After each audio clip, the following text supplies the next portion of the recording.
Стинг выступил в Казани с двумя своими девочками. Так организаторы концерта назвали две бас-гитары, которые прибыли в столицу на день раньше самого певца.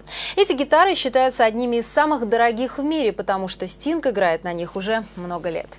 В честь них и назван мировой тур «Back to Bass Tour». В Казань знаменитый британский певец привез 5 музыкантов и легендарные хиты. Что Стинг подарил казанской публике, увидела и услышала Полина Кострицкая. 19 июля Стинг с программой Back to Bass Tour выступил в Цюрихе и уже вчера вечером прилетел в Казань. Сегодня здесь начнется его турне по России с этой программой.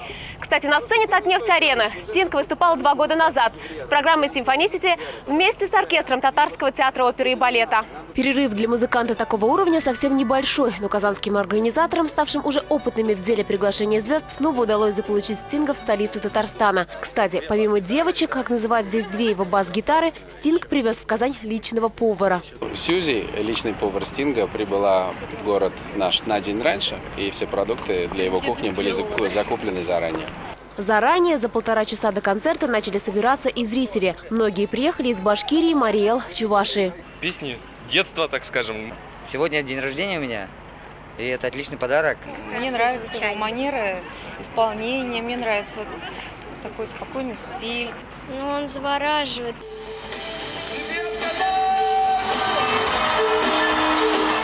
С первой же песни «If I Ever Lose My Faith in You», за которую Стинг в середине 90-х получил Грэмми, 61-летний певец доказал, он не просто в хорошей, а в отличной физической и вокальной форме. «Back to Bass Tour» задумывался как ностальгический. Стинг исполнил, кажется, все легендарные хиты, с которыми в свое время разрывал мировые чарты. «Shape of My Heart», «Englishman in New York», «Fields of Gold», «Roxanne» вызывали бурную реакцию у зала, который был переполнен.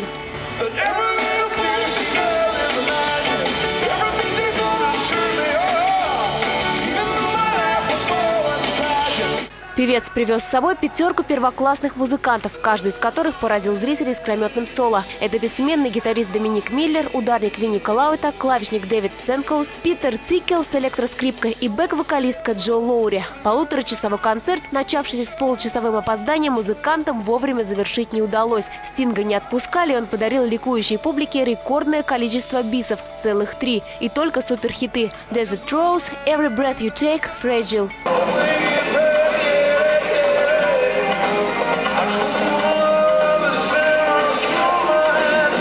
В Казани Стинг пробудет до 23 июля, после чего улетит с концертом в Самару. По словам организаторов, возможно, еще через 2 года командор Ордена Британской империи снова появится на казанской сцене. Полина Кострицкая, Игорь Романов, столица.